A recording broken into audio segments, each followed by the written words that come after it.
मेरे प्यारे परीक्षार्थियों, फिर से एक बार वही जोश में, होश में और जबरदस्त सेशन में मैं कुलदीप सर आप सभी का वेलकम करता हूं आपकी प्यारी, मेरी प्यारी, सबकी प्यारी टीचिंग परीक्षा में, जहां पे मैं फिर से एक बार लेके आया हूं आपके लिए बीपीएससी का वो जबरदस्त सेशन, जहां पे और नए क्वेश्चन के साथ आपके समक्ष हाजिर हो चुका हूं।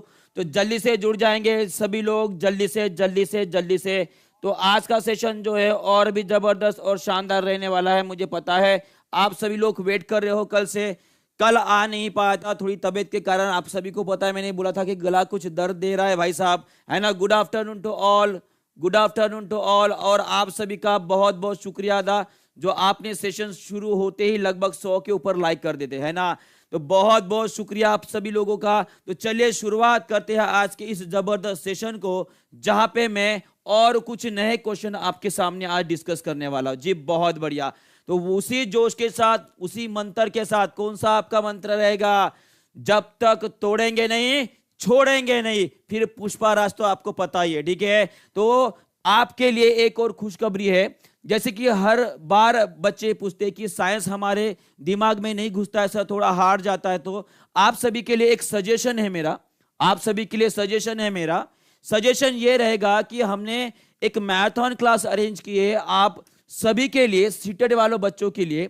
पर अगर किसी को अपने बेसिक कंसेप्ट जो है वो क्लियर करना है, तो मैं वहां पे वही कर रहा हूं कि क्वेश्चन के साथ साथ जो बेसिक कंसेप्ट है आप सभी लोगों के, वो क्लियर करते जा रहा हूं। तो आप सभी से गुजारिश है कि अगर आपके बेसिक कंसेप्ट क्लियर नहीं है तो आप सभी लोग इस मैराथन को जरूर ज्वाइन कीजिएगा। इससे आपको बहुत ज्यादा लाभ और फायदा होने वाला है, जो कि आपके एग्जामिनेशन में आपको देखने को मिलेगा, ठीक है। तो सभी लोग ध्यान रखेंगे, कल सुबह 9 बजे से हमारा सेशन शुरू होने वाला है, तो आप सभी लोग वहां पे जरूर ज्वाइन कीजिएगा। आपके लिए बहुत ज्यादा जी, डोमेसाइल डोमेसाइल लगता है दानिश सर जी ने डोमेसाइल दिमाग में भर दिया है जी, कोई बात नहीं है, ठीक है। तो चलिए आगे बढ़ते हैं। और ये रहा आपके लिए मोटिवेशनल कोड, रहा संघर्ष की जो चलता है वही संसार को बदलता है। रहा संघर्ष की जो चलता है वही संसार को बदलता है। जितने रातों से है जंग जीती, जिसने रातों से है जंग जीती, सुबह सूरज बनकर वही चमकता है। माने कि आपको वही करना है, अभी रात दिन एक करके भाई साहब आपको मेहनत करनी है। उसी के बाद जो आप सूरज की तरह चमकोगे, उस चमका उसकी आपकी चमक में, आपके उस प्रकाश में आपके साथ साथ आपका पूरा परिवार उस खुशी से नहा धोएगा कि जिसकी चमक पूरी और फैल जाएगी। और भाई साहब सभी लोग आपके गले में माला डालने को तरसेंगे, ठीक है। तो इसी जोश के साथ शुरू करते हैं हमारी इस सेशन को, ठीक है। तो सबसे पहला क्वेश्चन आप सभी के लिए ये रहा, जल्दी से सभी लोग आंसर कर देंगे। इसका क्या रहेगा, इसका उत्तर जी क्या रहेगा इसका उत्तर? लग जाएगा, लग जाएगा, हार नहीं मानना है, ठीक है जी। बिल्कुल, क्या रहेगा? अभिक्रिया की दर, माने कि किसी भी रासायनिक अभिक्रिया की दर किसके ऊपर डिपेंड होती है, ये पूछा गया है जी। क्या रहेगा उसका उत्तर, क्या रहेगा? कोई बी बोल रहा है, कोई ए बोल रहा है। सभी लोग ध्यान देकर पढ़ेंगे, ठीक है, क्वेश्चन को गलत नहीं करेंगे। देखिए, ये अभिक्रिया जो होती है, कुछ फैक्टर्स, कुछ जो होते हैं उनके ऊपर डिपेंड होते हैं, ये वो फैक्टर्स है। जैसे कि मैं बात करूं, अगर किसी भी स्पीड ऑफ रिएक्शन, माने कि किसी भी अभिक्रिया की जो गति होती है, वो डिपेंड करती है आपके जो रिएक्टेंट आप यूज करें उसके कॉन्सेंट्रेशन के, उसके ऊपर। इसका मतलब क्या है? अगर इसका concentration higher the concentration higher the chemical reaction, higher the speed of chemical reaction, ये रहेगा। माने कि जितना ज्यादा उसमें उसका जो है आम्लधारी या बेसिक वाला नेचर ज्यादा रहेगा, उतनी ही ज्यादा केमिकल रिएक्शन की स्पीड रहेगी। उसके बाद प्रेशर की, माने कि दाब की अगर बात करूं, किसकी बात करूं? अगर दाब की बात कर रहा हूं,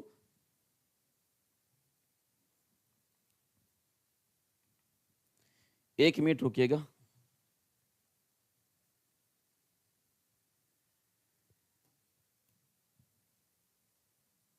हाँ, मैं अगर दाब की बात करूं तो दाब अगर बढ़ाओगे, दाब अगर बढ़ाओगे तभी जाके आपके रेट ऑफ केमिकल रिएक्शन जो होती है, रेट ऑफ केमिकल रिएक्शन वो बढ़ेगी। माने कि हमें क्या करना है, जो भी मॉलिक्यूल्स या पार्टिकल है उन्हें पास पास लाना है।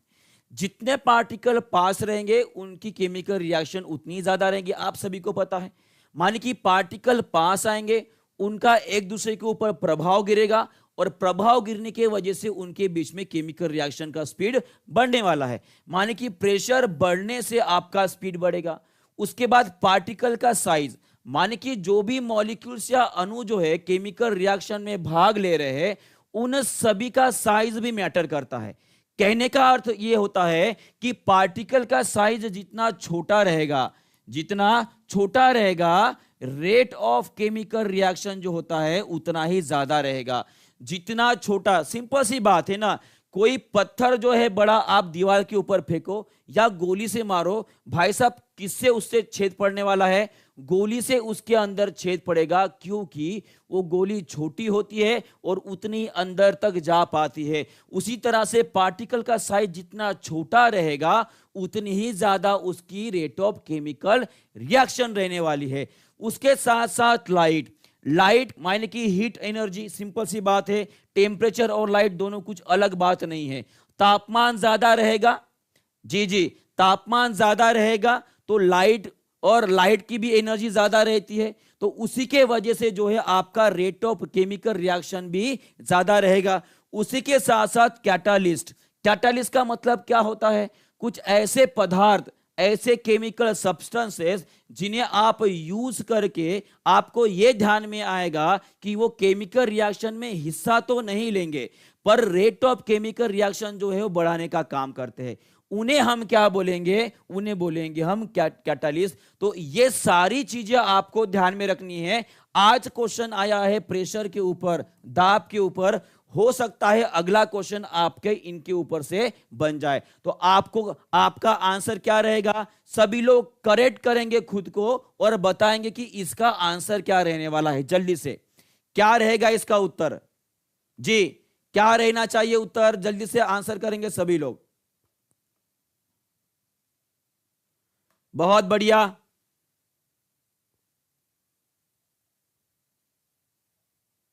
बहुत बढ़िया। अभी सभी लोगों ने खुद को करेक्ट कर लिया है। बहुत बहुत बढ़िया, ठीक है। सभी लोगों का उत्तर अभी जाके करेक्ट आ रहा है, ठीक है। यह आपका पहला क्वेश्चन है। यह कौन सा है? आपका पहला क्वेश्चन है। तो सभी लोग देखेंगे कि पहले क्वेश्चन को कितने लोगों को 2 मार्क्स मिले। हर एक क्वेश्चन हमारा 2 मार्क का रहने वाला है, ठीक है। नेक्स्ट क्वेश्चन देखते हैं। ये वाला नेक्स्ट क्वेश्चन आप सभी के लिए, जल्दी से इसका भी आंसर कर देंगे सभी लोग। क्या रहेगा इसका उत्तर? जी क्या रहना चाहिए उसका? बहुत बढ़िया,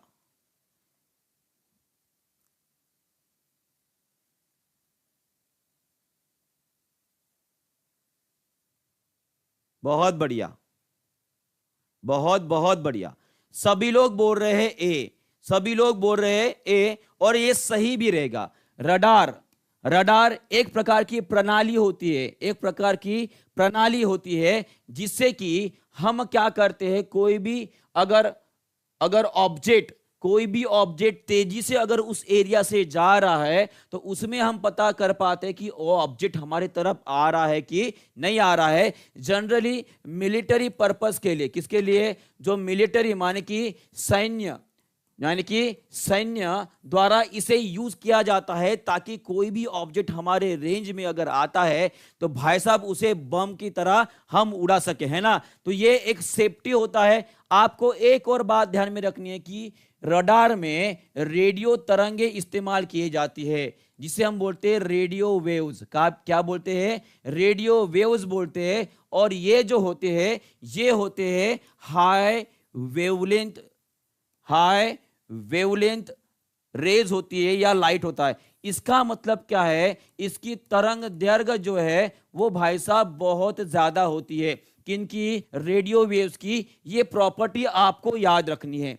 कौन सी प्रॉपर्टी? कि रेडियो वेव्स इस्तेमाल किए जाते हैं आपके रडार में, और इन रेडियो वेव्स की वेवलेंथ माने कि तरंग दैर्घ्य जो होती है वो ज्यादा होती है। कहने का अर्थ ये होता है कि ये ज्यादा दूरी तक जा सकते हैं, ज्यादा दूरी तक जा सकते हैं। ये इनकी स्पेशल प्रॉपर्टी होती है। इसीलिए इसीलिए ये रेडियो वेव जो है आपके बहुत सारे इंस्ट्रूमेंट आपके घर में जो आप इस्तेमाल करते हो उनके लिए इस्तेमाल किया जाता है। आपके घर में जो टेलीविजन सेट है, जो आप टीवी देख पा रहे हो, उसका भी एक कारण रहेगा आपका रेडियो वेव्स। उसके बाद आपके घर के आजू बाजू कहीं पे टावर होगा, मोबाइल टावर है ना, वहां भी आपकी रेडियो वेव्स का इस्तेमाल किया जाता है। और रेडियो वेव्स की फ्रीक्वेंसी जो है आपको यहां पे दिखाई दे रही है, वो रहती है भाई साहब 3 किलो हर्ट्ज से लेकर 300 गीगा हर्ट्ज तक रहती है। ये रहती है उसकी फ्रीक्वेंसी, ये है उसकी फ्रीक्वेंसी। ठीक है जी जी जी, करना पड़ेगा भाई साहब, करना पड़ेगा। उसी तरह से अगर रिमोट की बात की जाए, जो टीवी रिमोट होता है, कोई गाड़ी का आपने खेला होगा रोबोट का जो रिमोट होता है, उसके साथ साथ एसी का रिमोट होता है, इन सभी में यूज किया जाता है आपका इंफ्रारेड रेज। इंफ्रारेड रेज जो होती है वो इस्तेमाल की जाती है। उसी तरह से जो लाइट बल्ब होता है और जो सन होता है, उससे हमें अल्ट्रा वायलेट रेडिएशंस मिलती है। क्या मिलती है जी? अल्ट्रा वायलेट रेडिएशंस मिलती है। साथ साथ हड्डियों का ढांचा, माने कि किसी की हड्डी टूट गई अगर हमें जानना है तो हम एक्सरे कराते हैं, तो उसमें एक्सरे जो होती है वो इस्तेमाल की जाती है। उसी तरह से रेडियो एक्टिव एलिमेंट जो होते हैं उसमें अल्फा, बीटा और गामा रेज निकलते हैं, ये भी हमें पता है। और इसका आंसर क्या रहेगा आपका? वो रह गया हमारे वैटसन वैट। वैटसन वैट नाम के जो वैज्ञानिक थे, उन्होंने सबसे पहले रडार के बारे में बताया था। और आप सभी का आंसर सही रहेगा। ये हो गया हमारा क्वेश्चन नंबर 2, मान की रॉबर्ट वाटसन। ठीक है, सबको समझ में आ गया है जी? बहुत बढ़िया, आगे बढ़े। अब जिस किसी का गलत हुआ है वो सभी लोग खुद को करेक्ट कर लेंगे, करेक्ट कर लेंगे कि हमारा आंसर ए था जी। ठीक है जी, बहुत बढ़िया, आगे बढ़ते हैं। ओके, नेक्स्ट क्वेश्चन आप सभी के लिए ये रहा, जल्दी से इसका आंसर कर देंगे सभी लोग।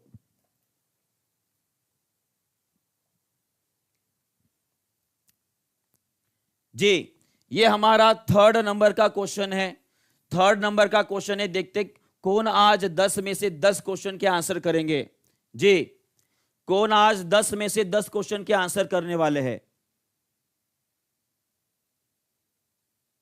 बहुत बढ़िया, कोई ए बोल रहे, कोई बी बोल रहे। अभी भी देखिए बहुत सारे लोगों को कंफ्यूजन है। ठीक है, कोई सी बोल रहा है। देखिए, इसका सही उत्तर रहेगा आपका NaCl का सांद्र, माने कि NaCl का जो मिक्सचर होता है, NaCl प्लस वाटर अगर हम कर दे, माने कि H2O में मिला दे, तो वो जो भी मिक्स बनेगा उसे ब्राइन सॉल्यूशन बोला जाता है। क्या बोला जाता है? ब्राइन सॉल्यूशन बोला जाता है। और ये ब्राइन सॉल्यूशन माने कि NaCl माने कि हाइड्रोक्लोराइड जो होते हैं उनका होता है प्लस पानी। और आप सभी को पता है कि अगर मैं समंदर की बात करूं, समंदर की बात करूं, तो वहां पे सबसे ज्यादा कौन सा नमक पाया जाता है? तो वो है आपका NaCl। कौन सा है जी? NaCl है, ये आपको याद रखना है। साथ साथ बात करूं इसकी सोडियम क्लोराइड या NaCl और पानी का मिक्सचर जिसे हमने बोला है ब्राइन सॉल्यूशन, ये ब्राइन सॉल्यूशन कूलिंग सिस्टम में भी इस्तेमाल किया जाता है। कूलिंग सिस्टम, जहां पे आइस फैक्ट्रीज होती है, जहां पे आइस फैक्ट्रीज होती है, वहां पे brine solution as a coolant इस्तेमाल किया जाता है जी। बहुत बढ़िया, ये भी आपको याद रखना है। यहां तक क्लियर हो गया सभी को जी? बहुत बढ़िया, बहुत बढ़िया, आगे बढ़ते हैं। ये रहा आपका 4th नंबर का क्वेश्चन। 4th नंबर का क्वेश्चन, अगर किसी की हड्डी टूट गई है तो उसमें प्लास्टर ऑफ पेरिस का इस्तेमाल किया जाता है। ठीक है, तो प्लास्टर ऑफ पेरिस ये क्या होता है? क्या होता है? जल्दी से आंसर करेंगे सभी लोग। बहुत बढ़िया, 4th नंबर का क्वेश्चन सभी लोग आंसर करेंगे जी। जब पानी के साथ मिक्स हो जाए तो क्या बनता है? पानी के साथ मिक्स हो जाए तो क्या बनता है जी? बहुत बढ़िया, बहुत बहुत बढ़िया। सभी लोग ध्यान देंगे। प्लास्टर ऑफ पेरिस जो है आप सभी को पता है किसका पैर टूट गया, हाथ टूट गया, गर्दन मरोड़ गई, किसी का हड्डी टूट गया, तो भाई साहब जो डॉक्टर साहब लगाते हैं प्लास्टर ऑफ पेरिस का होता है। उसके साथ जो मूर्तियां बनते हैं, जो गणेश जी, जो देवियां बनाई जाती है, वो भी किससे बनती है? वो भी आपकी प्लास्टर ऑफ पेरिस से बनाई जाती है। जो आजकल घर में नया फैशन आया है उसमें भाई साहब क्लियरिटी ज्यादा हो, ज्यादा लस्टर करे, ज्यादा शाइन करे कलर, उसके लिए जो वॉल के ऊपर, दीवार के ऊपर कोटिंग चढ़ाई जाती है, वो भी किसकी होती है? आपकी पीओपी माने कि प्लास्टर ऑफ पेरिस की होती है। ये प्लास्टर ऑफ पेरिस का फार्मूला क्या है, वो कैसे काम करता है, इसे देख लेते हैं। देखिए, प्लास्टर ऑफ पेरिस का फार्मूला अगर आपको पूछा जाए तो वो होता है CaSO4 ½ यहाँ पे हाफ है, ये आपको याद रखना है। यहाँ पे हाफ माने कि आधा है, आधा H2 है, ये आपको ध्यान में रखना है। ये हो गया आपका प्लास्टर ऑफ पेरिस का फार्मूला। उसके बाद जब उसमें H2O मिला जाए तो उसमें आपको मिलता है CaSO4 2 H2O, जो कि जिसे बोला जाता है जिप्सम। क्या बोला जाता है? जिप्सम बोला जाता है। और ये जिप्सम और प्लास्टर ऑफ पेरिस में फर्क क्या है? ये आपको मिलता है पाउडर फॉर्म में।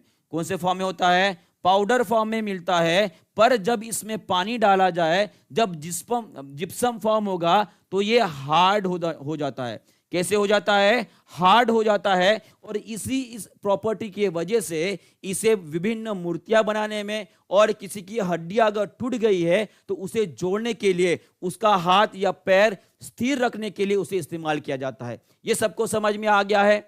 सबको समझ में आ गया है? तो ये हो गया हमारा कौन से नंबर का क्वेश्चन?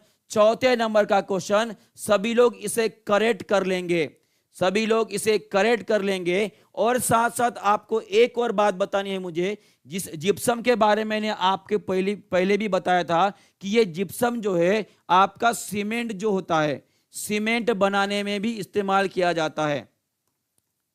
सीमेंट बनाने में भी इसका इस्तेमाल किया जाता है, ये भी आपको याद रखना है। क्लियर हो गया है जी? क्लियर हो गया है? तो सभी का आंसर क्लियर कर दिया सभी ने, बहुत बढ़िया। ये हो गया चौथे नंबर का क्वेश्चन। आगे बढ़ते हैं और ये रहा नेक्स्ट क्वेश्चन, पांचवें नंबर का क्वेश्चन आप सभी के लिए। विच of the following is a physical change? माने कि उन्होंने भौतिक परिवर्तन के एक उदाहरण के बारे में पूछा गया। और आप सभी को मैं फिर से एक बार बोलने वाला हूं कि ये केमिकल और जो फिजिकल चेंजेस है, फिजिकल चेंजेस है, इसके ऊपर एक क्वेश्चन भाई साहब आपके एग्जामिनेशन में छपने वाला है, पक्का पक्का बोल रहा हूं। ये टॉपिक आपको बहुत अच्छे से क्लियर करके रखना है, ताकि इसमें से अगर कोई क्वेश्चन आए तो आप उसे किसी भी हालत में मिस ना कर पाए। जी बहुत बढ़िया, सभी लोग आंसर कर रहे हैं, सभी लोग आंसर कर रहे हैं। क्या कर रहे हैं बताइए जी? डी डी बोल रहे हैं सभी लोग, डी बोल रहे हैं सभी लोग। ओके जी, बहुत बढ़िया बहुत बढ़िया। और आंसर भी आपका क्या रहने वाला है? Option number D is your correct answer, is your correct answer रहेगा ये आपका ऑप्शन नंबर डी। बहुत बढ़िया, बहुत बहुत बढ़िया। क्वेश्चन अगर पसंद आ रहे तो फिर से एक बार बोलूंगा, लाइक और शेयर भी आप लोगों को करना है। ये क्लियर हो गया सभी को? अब देखिए यहां पे ये तो सही हो गया कि डिसोल्यूशन ऑफ शुगर माने कि चीनी को अगर आप पानी में डाल दो तो जो भी घोल बनेगा वो रहेगा आपका फिजिकल चेंज, माने कि भौतिक परिवर्तन का एक उदाहरण रहने वाला है। माने कि बर्निंग ऑफ कैंडल, माने कि मोमबत्ती जला रहे हो तो उसमें क्या हो रहा है बताओ? जो मोम है वो पिघल रहा है और उसका कन्वर्शन किस में हो रहा है? लौ जो जल रही है वो क्या होगा बताइए? वो होगा आपका लाइट में कन्वर्शन, उसका हीट में कन्वर्शन हो जाएगा। ये सभी कुछ परिवर्तन हो रहे। उसके बाद making the curd from the milk, अगर मिल्क से माने कि दूध से अगर आपका कर्ड बन रहा है, माने कि आपकी दही बन रही है भाई साहब, तो इसमें भी ये क्या रहेगा? आपका केमिकल चेंज माने कि रासायनिक परिवर्तन का ये एक उदाहरण रहेगा। कर्ड की बात करेंगे, मिल्क में कोई भी एसिड नहीं होता, इसमें एसिड नहीं होता है। पर जब मिल्क से कर्ड बनता है तो सभी लोगों से मेरा ये क्वेश्चन है कि आप सब लोग मुझे बताएंगे कि कौन सा बैक्टीरिया होता है, कौन सा बैक्टीरिया जीवाणु होता है जो आपके मिल्क को आपके दही में कन्वर्ट करेगा। जल्दी से जल्दी से जल्दी से आंसर करेंगे सभी लोग। क्या रहेगा जी? लैक्टिक एसिड तो इसमें बन जाएगा, बहुत बढ़िया, इसमें लैक्टिक एसिड बन जाता है, ये तो क्लियर हो गया है। पर कौन सा बैक्टीरिया? बहुत बढ़िया, लैक्टोबैसिलस। लैक्टोबैसिलस नाम का जो जीवाणु माने कि बैक्टीरिया होता है, वो आपका मिल्क से आपका दही बनाने में मदद करता है। बहुत बढ़िया। उसके बाद ये सभी के सभी जो परिवर्तन है आपके फिजिकल चेंज में आएंगे। जैसे कि अगर मैं घोल डाल रहा हूं आपके पानी में, या चाहे वो नमक का घोल रहे या आपके शुगर का घोल रहे, वो सभी कुछ रहेगा आपका फिजिकल चेंज में। उसके बाद आपका अगर आइस मेल्ट हो रहा है, उसके बाद कोई पानी को बॉईल कर रहे हो, कांच का टूटना, उसके बाद अंडे का ब्रेक होना, उसके बाद फोल्डिंग ऑफ पेपर्स, उसके बाद किसी भी वुड को आप काट रहे हो, तो ये सभी के सभी उदाहरण किसके रहने वाले हैं? आपके फिजिकल चेंज के रहेंगे, माने कि आपके भौतिक परिवर्तन के रहने वाले हैं। और फिर से एक बार सभी का शुक्रिया अदा करना चाहूंगा कि 500 के ऊपर आप सभी ने लाइक कर दिया जी, बहुत बहुत धन्यवाद आप सभी का। उसके बाद ये बात आपको ध्यान में रखनी है कि आप बहुत सारे लोग सिल्वर के जो है, एक तो अंगूठियां पहनते हैं, गले में उसकी चेन पहनेंगे, कड़ा लगाएंगे, है ना, यहाँ पे पहनते हैं ना हाथ में। तो कभी कभी क्या होता है, कुछ दिनों बाद जो सफेद शुभ्र दिखने वाला जो सिल्वर का कड़ा होता है या अंगूठी होती है, वो थोड़ी सी काली पड़ जाती है। क्या पड़ जाती है? काली पड़ जाती है। तो उसका कारण क्या है? उसका कारण यह है कि जो सिल्वर आर्टिकल्स होते हैं भाई साहब, उसमें सल्फर से रिएक्शन करते हैं। ये सल्फर जो होता है उसके साथ रिएक्ट करके जो एयर में मौजूद होता है, और उसके वजह से जो है सिल्वर सल्फाइड बनता है। ये काला रंग किसका होता है? ये होता है आपके सिल्वर सल्फाइड का। ये बात आपको ध्यान में रखनी है, ये इंपॉर्टेंट रहेगा आप सभी के लिए कि अगर आपका सिल्वर का कड़ा अगर ब्लैक हो गया है तो किसके वजह से हुआ है? सिल्वर सल्फाइड के वजह से। किसके वजह से है? सिल्वर सल्फाइड के वजह से। कहने का अर्थ यह होता है कि अगर कोई महिलाएं, अगर कोई पुरुष आपके हाथ में अंगूठी पहनकर चांदी की अगर प्याज काट रहा है, प्याज काटने का काम कर रहा है, तो उसकी अंगूठी जो है जल्दी काली पड़ जाएगी। क्या हो जाएगा? जल्दी काली पड़ जाएगी। जल्दी क्यों काली पड़ जाएगी? क्योंकि आप सभी को पता है जो प्याज होता है उसे काटते समय हम रोते हैं। हम क्या होते हैं? रोते हैं, हमारी आंखों में आंसू होता है। क्यों? क्योंकि उसमें सल्फाइड्स होते हैं। क्या होते हैं जी? सल्फाइड होते हैं, और उसमें से सल्फर गैस निकलती है। क्लियर है? क्लियर है जी? एकदम इजी तरीका है। अगर इसे साफ करना है, सिंपल इसको हीट कर दो। इसे क्या कर दो? हीट कर दो, गरम कर दो। तो गरम जैसे ही करोगे, ऊपर का जो सिल्वर सल्फाइड है वो गैस बन के उड़ जाएगा, और आपको जो है क्लीन एंड क्लियर जो भी आपकी जो अंगूठी है वो आपको मिल जाएगी जी। बिल्कुल ठीक है, ठीक है जी, बहुत बढ़िया। ये हो गया हमारा 5वें नंबर का क्वेश्चन। देखते हैं अभी आंसर नेक्स्ट क्वेश्चन का कौन देने वाला है। ये तो एकदम बेसिक सा क्वेश्चन है, ये तो एकदम बेसिक सा क्वेश्चन है, मुझे पता है सभी लोग इसका आंसर भी करेंगे। बहुत बढ़िया। अम्ल वर्षा, जिसे हम एसिडिक रेन बोलते हैं, वो कौन से गैस के वजह से होता है? माने कि वो प्रदूषक गैसेस कहां से निकलती है? जल्दी से आंसर करेंगे जी। बहुत ही बढ़िया, बहुत बहुत गजब के आंसर कर रहे हो भाई साहब जी। रिवीजन तो एकदम ताबड़तोड़ हो रही है आज, है ना जी। बहुत बढ़िया। ये क्वेश्चन तो वैसे किसी का भी रॉन्ग भी नहीं होना चाहिए, है ना, ये रॉन्ग होना ही चाहिए। ठीक है, तो सभी का आंसर रहेगा कारखानों से निकलने वाली गैस। उसी में अगर कौन से कारखाने पूछे जाए तो वो रहेंगे आपके पेट्रोलियम के। किसके?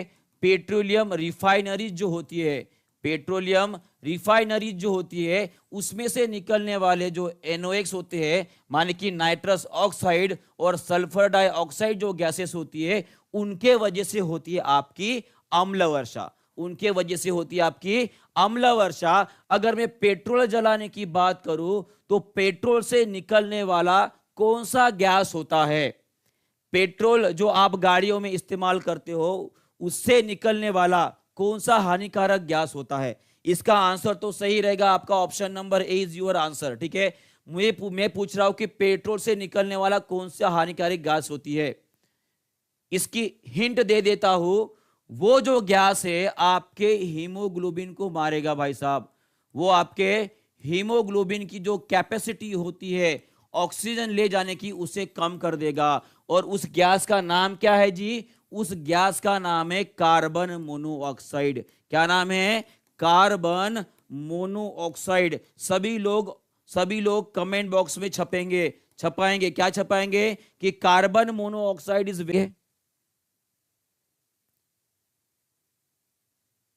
क्या आवाज आ रही है जी? बहुत बढ़िया, बहुत बढ़िया।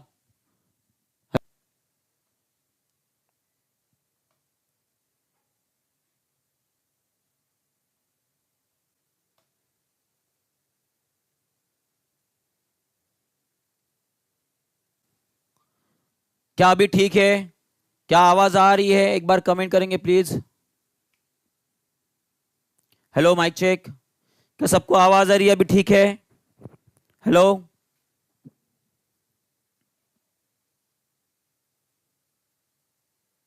Hello hello. सही है जी, बहुत बढ़िया, बहुत बढ़िया।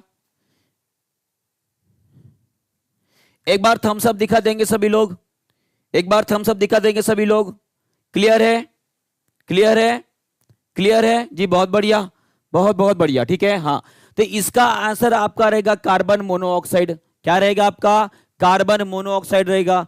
कोयले से भी जलाने से आपका कार्बन मोनोऑक्साइड, कार्बन डाइऑक्साइड, उसके बाद सल्फर डाइऑक्साइड, उसके बाद नाइट्रोजन ऑक्साइड और बहुत सारे घातक गैस निकलती है। लकड़ी से भी वही गैस निकलती है, बराबर है। तो ऑब्वियस है ये आपका आंसर रहेगा, कारखानों से निकलने वाली गैस। और यहां पे देख पाते हो कि जब NOx और SOx निकल के पानी के साथ रिएक्ट करेंगे तो आपका H2SO4 और HNO3 माने कि सल्फ्यूरिक एसिड, माने कि सल्फ्यूरिक एसिड और नाइट्रिक एसिड बनेंगे। क्या बनेंगे? सल्फ्यूरिक एसिड और नाइट्रिक एसिड बनेंगे। और उनके वजह से जब पानी में वो जाएंगे, जब बरसात के साथ वो नीचे आएंगे तो उस बरसात को बोला जाएगा आपका एसिड रेन। क्या बोलेंगे? जी जी जी, बिल्कुल बिल्कुल, भावेश सर ने भी पढ़ाया था जी, बिल्कुल पढ़ाया था। ठीक है, आगे बढ़े, आगे बढ़ते हैं। ठीक है, यही हमने देखा है। उसके साथ साथ ये एसिड रेन जो होती है, जो मार्बल होता है हमारा, मार्बल होता है, उस मार्बल से बने चीजों के ऊपर वो इफेक्ट करता है। और आप सभी को पता है कि ये हमारा जो एक दुनिया का अजूबा है जिसे हम ताजमहल बोलते हैं, उसे पहले बहुत सफेद दिखाई देता था पर अभी थोड़ा पीला पड़ गया है। किसके वजह से? क्योंकि इसी आगरा में आपको देखने को मिलेगी जो मथुरा है, मथुरा है हमारी किशन जी की जो नगरी है, मथुरा जो है वहां पे जो है आपकी बहुत सारी पेट्रोकेमिकल इंडस्ट्रीज बनी है, पेट्रोकेमिकल इंडस्ट्रीज बनी है। और इस इंडस्ट्री से कंटिन्यूअसली आपका NOx और SO2 निकलते रहता है। और हर साल लगभग दिल्ली में जो पहली बारिश होती है, जो पहली बारिश होती है उसमें आपका एसिड गिरता है और उन्हीं के वजह से ये सभी कुछ इफेक्ट हो रहे हैं। ठीक है, आगे बढ़ते हैं। नेक्स्ट क्वेश्चन आप सभी के लिए 7 नंबर का क्वेश्चन, ये सभी के रहा। सभी लोग बताएंगे कि BOD माने कि बायोलॉजिकल ऑक्सीजन डिमांड, BOD का मतलब क्या होता है जी? Biological oxygen demand, biological oxygen demand, ये जो है वो क्या दर्शाते हैं? ये क्या दर्शाते हैं? बहुत बढ़िया, बहुत बढ़िया। सभी लोग एकदम धड़ाधड़ गोली की तरह आंसर कर रहे हैं। सी ऑप्शन बोल रहे हैं, the amount of oxygen needed to break down in the organic matter. बहुत गजब, सभी लोगों का आंसर जो है वो करेक्ट है, सभी लोगों का आंसर करेक्ट है। यहां पे कुछ बातें आपको क्लियर करना चाहूंगा कि बायोलॉजिकल ऑक्सीजन डिमांड बताता है कि पानी में कितना ऑक्सीजन है, पानी में कितना ऑक्सीजन होता है ताकि उसमें रहने वाले जो एक्वेटिक एनिमल्स है, जो भी बैक्टीरिया है उनको जितनी ऑक्सीजन की जरूरत होती है उतना है या नहीं है वो बताने की कोशिश किया जाता है। इसमें एक और बात आपको क्लियर करना चाहूंगा, सभी लोग यहां पे ध्यान देंगे, जो कि आपके लिए शायद आने वाले एग्जामिनेशन में पूछा जाए। ये बात हो सकती है ये कि अगर मान लीजिए बायोलॉजिकल ऑक्सीजन डिमांड ये अगर ज्यादा है, ये अगर ज्यादा है तो ऑक्सीजन पानी में, ठीक है, पानी में ज्यादा रहेगा या ऑक्सीजन पानी में कम रहेगा। सभी लोग कमेंट करके इसका आंसर मुझे बताएंगे, ए और बी। अगर बायोलॉजिकल ऑक्सीजन डिमांड ज्यादा है तो उस केस में पानी में मौजूद ऑक्सीजन ज्यादा रहेगा या कम रहेगा?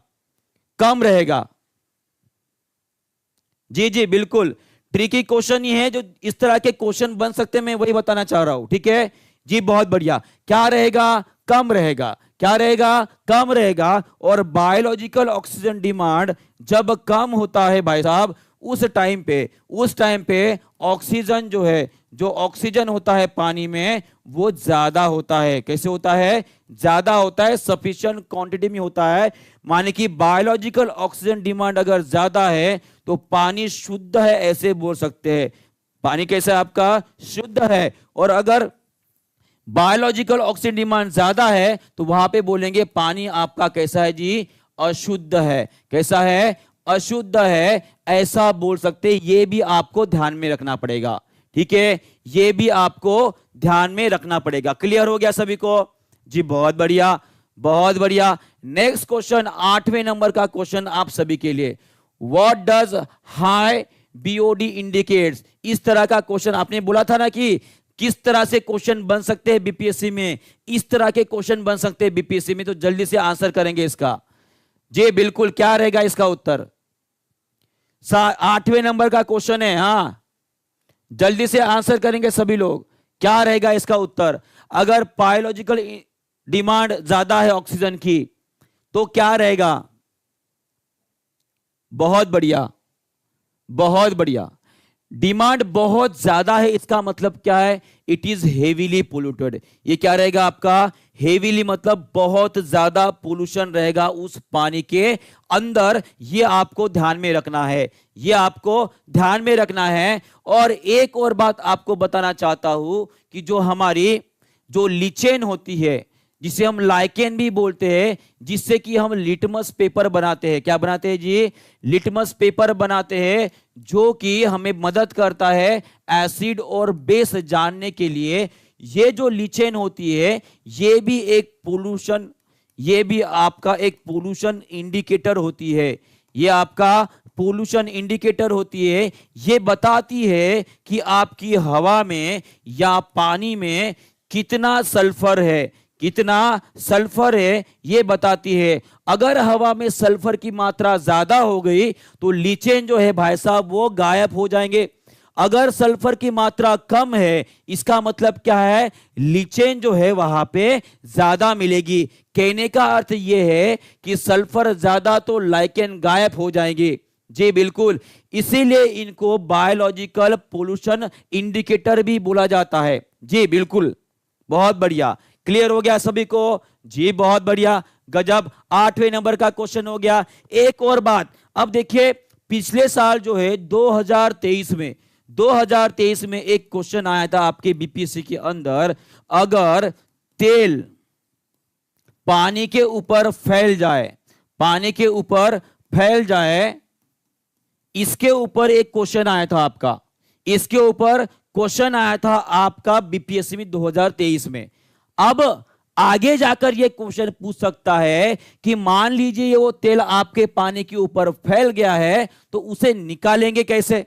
अब सिंपल सी बात है, मुझे बताइए, अगर पानी में आपका तेल, मैं किसी नदी या नाले की बात नहीं कर रहा हूं, मैं बात कर रहा हूं समंदर की। मैं किसकी बात कर रहा हूं? समंदर की बात कर रहा हूं। और इसी विधि को बोला जाता है ऑयल स्लिक बोला जाता है। क्या बोला जाता है? ऑयल स्लिक बोला जाता है, जिसके ऊपर आपका पिछली बार क्वेश्चन आया था।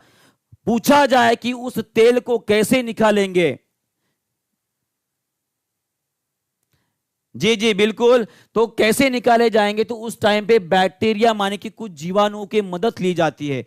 वो जीवाणु जो है वो रहेंगे आपके अल्क्यानिवोरस और सुडोपोनास। तो आपको इस अल्क्यानिवोरस को याद रखना है, जो कि आपकी एनसीईआरटी में दिया है। इसका नाम अल्क्यानिवोरस, क्या नाम है जी? अल्क्यानिवोरस ये नाम है, जो कि आपके उस समुद्र के ऊपर फैले हुए तेल का ये विघटन करेंगे। क्या करेंगे? विघटन करेंगे, और उसका जो खाके उसे डिस्ट्रॉय करने का काम करेंगे जी। बहुत बढ़िया, ठीक है। तो इसका आंसर क्या रहेगा आपका? जब पानी बहुत ज्यादा प्रदूषित हो तो उसकी बायोलॉजिकल ऑक्सीजन डिमांड भी बहुत ज्यादा होती है। क्या होती है? ज्यादा होती है। आपका answer number C is your correct answer. Clear है? क्लियर है जी, बहुत बढ़िया। 8वें नंबर का क्वेश्चन हो गया, और ये रहा आपके 9वें नंबर का क्वेश्चन। 9th नंबर का question, what is particulate matter, माने कि कणीय तत्व माने क्या होता है? ये बीपीएससी में 2016-17 में पूछा हुआ क्वेश्चन है। 1000 लाइक हो गया है? अच्छा, मुझे दिखाई नहीं दे रहा है जी जी जी, मैं एक बार चेक कर लेता हूं जी। बहुत बहुत बढ़िया, आप बच्चों बहुत कमाल के हो, है ना? आपसे आपको पढ़ाने में बहुत ही ज्यादा मजा आता है जी जी, बहुत बहुत। 1000 लाइक हुए ही नहीं अभी तक हमारे। 1000 के ऊपर बच्चे लाइव आ चुके हैं। बहुत बहुत धन्यवाद आप सभी का जी। कणीय तत्व माने कि पर्टिकुलेट मैटर माने क्या होता है जी? सभी लोग ए बोल रहे हैं,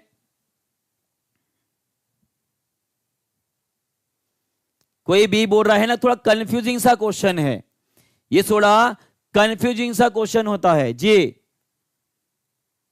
सॉलिड वेस्ट नहीं होता है, ये एयर पोल्यूटेंट होता है जी। ये एयर पोल्यूटेंट होता है।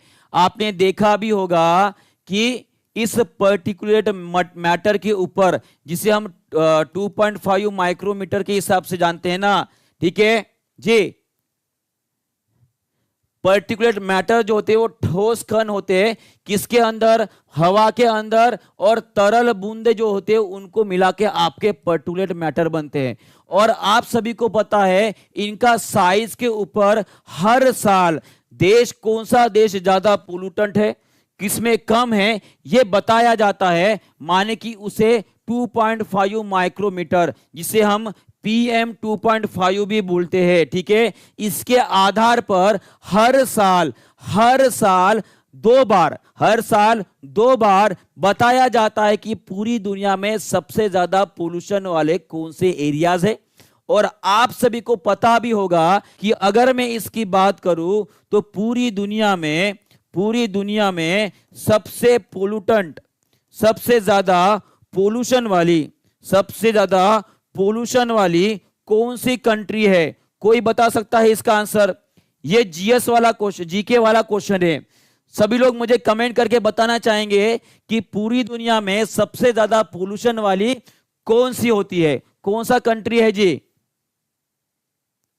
नहीं, हाँ, राजधानी दिल्ली है, पर देश कौन सा है? देश कौन सा है जी? नहीं, चाइना भी नहीं। बहुत बढ़िया, किसी ने बोला है बांग्लादेश। अगर मैं सही हूं तो आपका आंसर शायद बांग्लादेश रहने वाला है। एक बार चेक कर लीजिएगा, ठीक है। मेरा वैसा भी जीके जो है थोड़ा पीछे में है, तो जब मैंने पढ़ा था उस केस में बांग्लादेश जो है वो सबसे ज्यादा पोल्यूशन वाला कंट्री था जी। उसके बाद शायद पाकिस्तान था, एक बार चेक कर लीजिएगा, ठीक है। हाँ, ठीक है, वेरी गुड, ठीक है। तो ये आपको समझ में आ गया है, ठीक है। जो पर्टिकुलेट मैटर्स होते हैं वो एयर पोल्यूटेंट होते हैं। तो आपका आंसर रहेगा यहाँ पे ऑप्शन नंबर बी रहेंगे। क्लियर हो गया है? ये 9वें नंबर का क्वेश्चन हो गया, 9th नंबर का, ठीक है। आगे बढ़ते हैं। नेक्स्ट क्वेश्चन आप सभी के लिए 10वें नंबर का। इसके बाद सभी लोग अपना स्कोर जो है मुझे कमेंट बॉक्स में बताने वाले हैं जी। क्या रहेगा इसका उत्तर?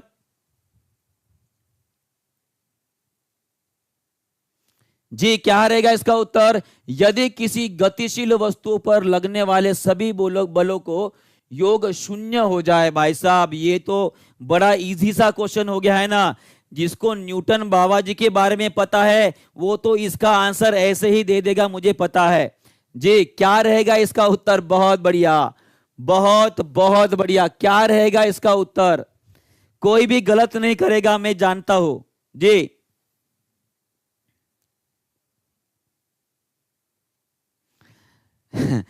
देखिए सभी लोग ध्यान देखिए यहाँ पे, सभी लोग ध्यान देंगे यहाँ पे।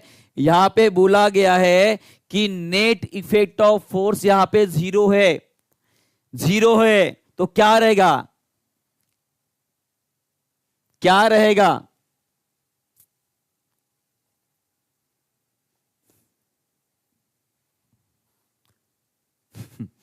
जी बिल्कुल, अभी अभी आंसर करेक्ट आ रहे हैं, अभी अभी आंसर करेक्ट आ रहे हैं। न्यूटन का फर्स्ट लॉ अगर आपके दिमाग में है तो भाई साहब वो क्या बोलता है? कोई ऑब्जेक्ट उसकी स्थिति में रहेगा। कौन सी स्थिति में? एक तो वो रेस्ट में रहेगा, माने कि जहां पे वहीं पे खड़ा रहेगा, या वो यूनिफॉर्म मोशन में रहेगा, माने कि अपनी कंटिन्यूस स्पीड से दौड़ते रहेगा। कब तक? जब तक उसके ऊपर कोई एक्सटर्नल फोर्स, माने कि कोई बाहरी बल ना पड़े, तब तक वो उसी स्थिति में रहने वाला है। अब मुझे बताइए, एक्सटर्नल फोर्स नहीं पड़ रहा है, इसका मतलब क्या है? यहां पे टोटल जो फोर्स है, जो total force acting on the body, on the body, वो कितना रहेगा जी? वो जीरो रहेगा। तो वही तो स्टेटमेंट उसने पूछ लिया भाई साहब। वो बोल रहा है कि सभी फोर्स का योग जीरो है, तो क्या हो जाएगा? ये हो जाएगा कि वो समरूप गति से दौड़ते रहेगा, समरूप गति से दौड़ते रहेगा। अभी सबको क्लियर हो गया है? सबको क्लियर हो गया है जी? बहुत बढ़िया। अब हमारे हो गए 10 क्वेश्चन, एक क्वेश्चन हमारा 2 मार्क का। तो सभी लोग जो है यहां पे कमेंट करके मुझे बताएंगे कि किसको कितने मार्क्स पड़े हैं जी। जल्दी से सभी लोग कमेंट करके बताएंगे किसको कितने मार्क्स पड़े हैं, 20 में से कितने पड़े हैं। मैं आशा करता हूं कि जब आपकी एग्जामिनेशन आए उस टाइम पे आपको 20 में से 20 आने चाहिए, 20 में से 20 आने चाहिए। और जिस किसी का स्कोर लगभग 14 to 18 के बीच में आ रहा है, आपकी पढ़ाई जो है भाई साहब अच्छे से चल रही है, क्योंकि आज के लगभग 90% क्वेश्चन जो है सभी आपके लिए नए क्वेश्चन थे, सभी आपके लिए नए क्वेश्चन थे। बहुत बढ़िया, बहुत बहुत बढ़िया। 20 आउट ऑफ 20 वाले भी है। तो सोचिए आपका कंपटीशन किन लोगों से है जी। बहुत बढ़िया।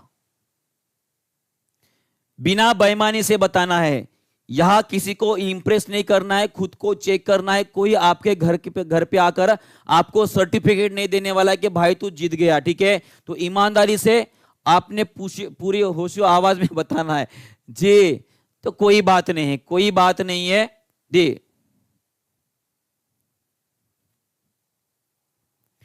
पीवाईक्यू के आधार पर तो टॉपिक बता रहा हूं आपको कि कैसे क्वेश्चन आने वाले हैं जी, ठीक है? और आगे चलते हैं। नेक्स्ट क्वेश्चन आप सभी के लिए फिर से एक बार शुरुआत करेंगे, फिर से एक बार शुरुआत करेंगे। यह आपके लिए पहला क्वेश्चन, यह आपके लिए पहला क्वेश्चन। अब यहां से जो है, बहुत बढ़िया, तो 20 में से 20 मार्क्स लेके दिखाएंगे, कोई बात नहीं है। फिर से स्टार्ट करेंगे यहां से। सभी लोग मुझे बताएंगे कि कितना कितना रहेगा इसका आंसर, जल्दी से।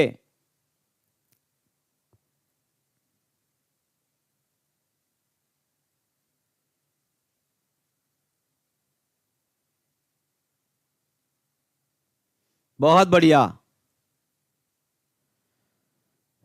बहुत बढ़िया, ठीक है। नेचुरल इंडिकेटर रहेगा आपका लिटमस पेपर। क्या रहेगा? Litmus paper. और सभी लोगों ने इसका सही उत्तर दिया है, ठीक है? सभी लोग काउंट करेंगे खुद के मार्क्स को। कुछ कुछ लोगों ने डी भी बोला है, मिथिल मिथिल ऑरेंज रेड भी बोला है, ठीक है? सभी लोग ध्यान देंगे। और हम हमारे 1000 लाइक होने के हैं, ठीक है? तो जल्दी से लाइक भी कर देंगे सभी लोग। तो इसका आंसर रहेगा ऑप्शन नंबर ए। बाकी चीजों के बारे में भी देख लेते। देखिए, इंडिकेटर की बात करूं तो इसमें 2 प्रकार के इंडिकेटर्स होते हैं हमारे पास। एक होता है प्राकृतिक संकेतक और एक होता है आपका कृत्रिम संकेतक, जिसे हम सिंथेटिक इंडिकेटर बोलते हैं। अगर मैं नेचुरल इंडिकेटर की बात करूं तो इसमें आपका टर्मरिक माने कि हल्दी पाउडर आ गया, लिटमस पेपर आ गया, उसके बाद चाइना रोज माने कि गुड़हल की जो पंखुड़ियां होती है वो भी आ गए है। साथ साथ एक चौथा पौधा आपको याद रखना है, जो आपके लाल रंग के या जामुनी कलर की जो गोभी आ रही है ना, जो गोभी आप खा रहे हो, वो भी जो है एक नेचुरल इंडिकेटर की तरह हम उसे काम करवा सकते हैं। ठीक है, उसके बाद सिंथेटिक इंडिकेटर माने कि कृत्रिम संकेतक की बात करूं तो उसमें फिनोप्थिलिन और मिथिल ऑरेंज, ये 2 संकेतक आपको याद रखने हैं, ये आपको याद रखने हैं। क्लियर हो गया है जी? आंसर क्या बताया मैंने? जी नहीं, मैंने तो लिटमस भी बताया है। नेचुरल इंडिकेटर बोला गया है, तो नेचुरल इंडिकेटर आपका क्या रहेगा? लिटमस रहेगा। क्या रहेगा? लिटमस रहेगा। ये लिटमस कहां से पाते हम? लाइकन से मिलता है। किससे मिलता है? लाइकन से मिलता है, जो एक सिम्बायोटिक एसोसिएशन में रहता है। किसके साथ जी? फंगी और अलगी के साथ। किसके? फंगी और अलगी के साथ। ये फंगी जिसे हम कवक बोलते हैं, ये कवक आपका घर बनाने का काम करेगा, माने कि प्रोटेक्शन का काम करेगा। और अलगी माने कि जो शैवाल होते हैं, ये शैवाल आपको जो है खाना बनाने का काम करेगा। ठीक है, क्लियर हो गया है जी? बहुत बढ़िया, आगे बढ़ते जी, आगे ही बढ़ रहे भाई साहब, आगे ही बढ़ रहे। ठीक है, हाँ, next question, question number 2, what colour does litmus paper turn with presence of base? अगर कोई बेस डाला जाए आपके लिटमस पेपर के ऊपर तो उसका रंग कौन सा हो जाएगा? जल्दी से इसका आंसर बताएंगे सभी लोग जी। बी आंसर बता रहे।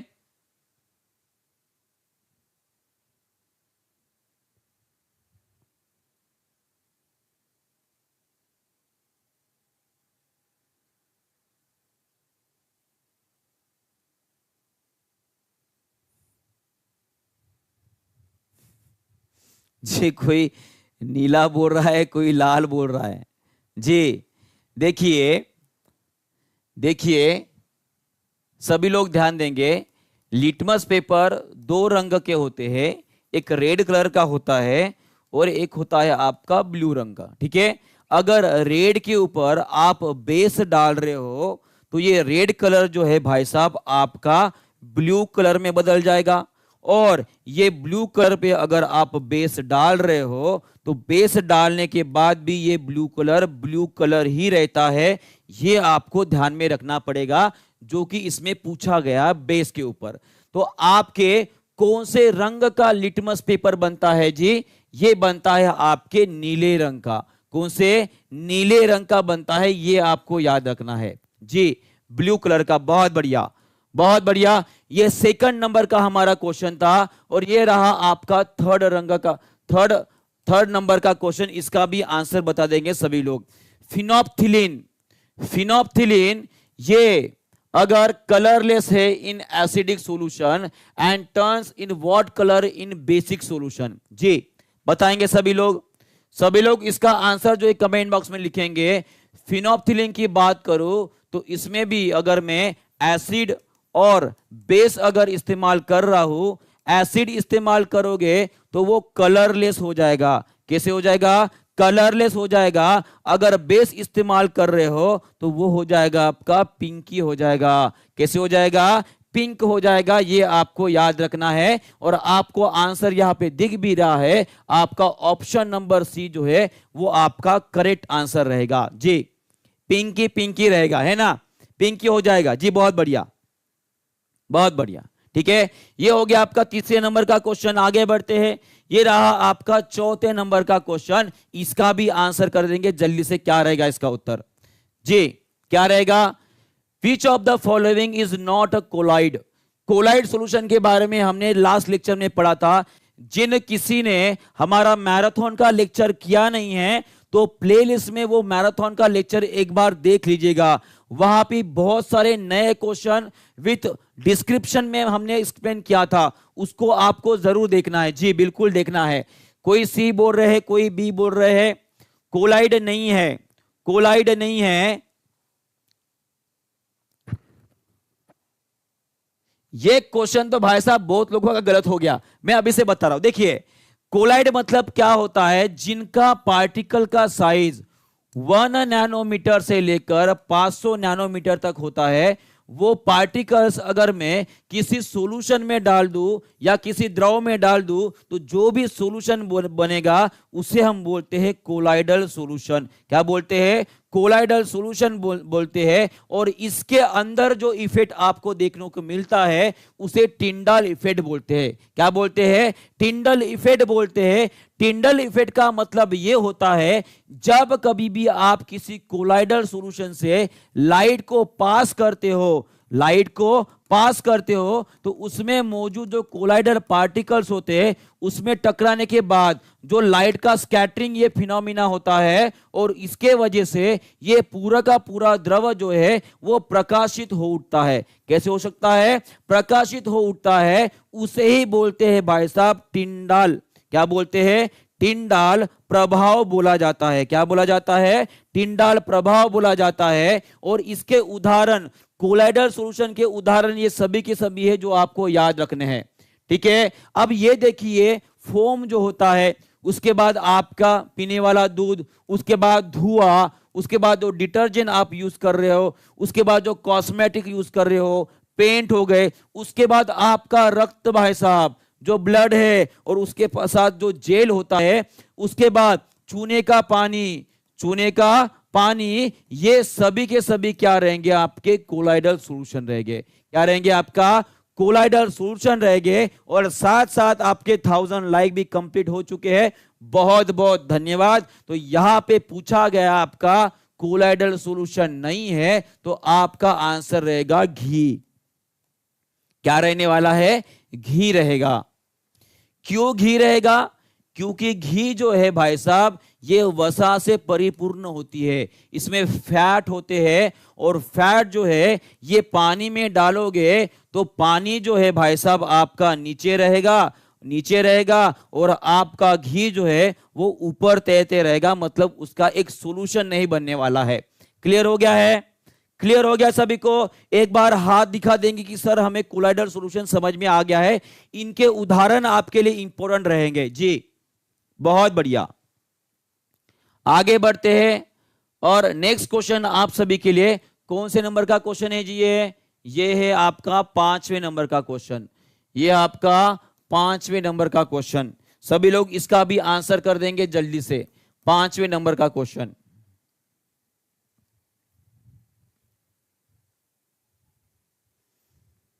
ये पूरे के पूरे क्वेश्चन आपको याद ही होने को ना जी, ये पूरे के पूरे क्वेश्चन आपको याद होने को ना, तभी जाके आपको एग्जामिनेशन में मदद मिलने वाली है जी। ये अगर पूरे के पूरे क्वेश्चन आपको याद हो गए ना भाई साहब, तो एग्जामिनेशन के टाइम अगर इसके अलावा कुछ और क्वेश्चन आता है तो इस क्वेश्चन के आधार पर आप उसका उत्तर दे सकते हो जी। बिल्कुल, सी बोल रहे हैं, कोई ए बोल रहा है, कोई डी बोल रहा है, तो इसका आंसर जो है भाई साहब आपका लाल और नारंगी रंग रहेगा। क्या रहेगा? लाल और नारंगी रंग रहेगा। आपको सीधी सी बात है ना, आपको कोई पत्ता जो है वो हरे रंग का क्यों दिखाई देता है? क्योंकि इसमें से जो पीला और हरा रंग होता है वो सबसे ज्यादा रिफ्लेक्ट होता है, माने कि वो कलर जो है वो एब्जॉर्ब नहीं होता है, वो बाहर निकल रहा है, आपकी आंखों तक पहुंच रहा है ये कलर, इसीलिए आपको पत्ते जो है जनरली पीले और हरे रंग के दिखाई देते हैं। इसका अर्थ क्या है? इन दो कलर को अगर छोड़ दे तो सबसे ज्यादा कोई रंग अगर अवशोषित हो रहा है वो रहेगा आपका रेड और ऑरेंज कलर का। कौन सा रहेगा? रेड एंड ऑरेंज कलर का। ये जोड़ी ही आपको ध्यान में रखनी है। साथ साथ वो रहेगा वॉयलेट कलर। कौन सा रहेगा? वॉयलेट कलर भी रहेगा, ये भी आपको ध्यान में रखना है, माने कि बैंगनी कलर। ठीक है, तो सबसे बेस्ट अगर जोड़ी बोला जाए तो वो लाल कलर, माने कि लाल कलर, उसके बाद वॉयलेट माने कि जामुनी कलर, उसके बाद रहेगा आपका ऑरेंज कलर। ये जोड़ी जो है ये बेस्ट है, जिसका सबसे ज्यादा अवशोषण होता है। ठीक है, अब देख भी पा रहे हो, यहां पे देखिए रेड कलर और वॉयलेट कलर, ये दोनों सबसे ज्यादा एब्जॉर्ब किए जाते हैं, सबसे ज्यादा एब्जॉर्ब किए जाते हैं आपके। ठीक है, उसके बाद आपको ग्राफ भी दिखाई दे रहा है, ये रेट ऑफ फोटोसिंथेसिस देखिए सबसे ऊपर है, ये रेड और ऑरेंज कलर जो होता है वहां पे जो है सबसे फास्ट, सबसे ज्यादा फोटोसिंथेसिस होता है। ये भी आपको रिवर्स क्वेश्चन पूछा जा सकता है। वो पूछेगा कि सबसे ज्यादा फोटोसिंथेसिस की रेट जो होता है वो कहां पे होता है, वो कहां पे होता है? वो होगा आपका रेड और ऑरेंज कलर में, और एक रहेगा आपका जामुनी कलर में। किसमें? जामुनी माने कि वॉयलेट कलर में रहेगा। जी बहुत बढ़िया। तो ये सब कुछ आपको याद रखना है, रिवर्स में कैसा भी क्वेश्चन वो पलटा सकता है। क्लियर है जी? आगे बढ़ते हैं। नेक्स्ट क्वेश्चन आप सभी के लिए 6वें नंबर का क्वेश्चन ये रहा, जल्दी से आंसर करेंगे इसका।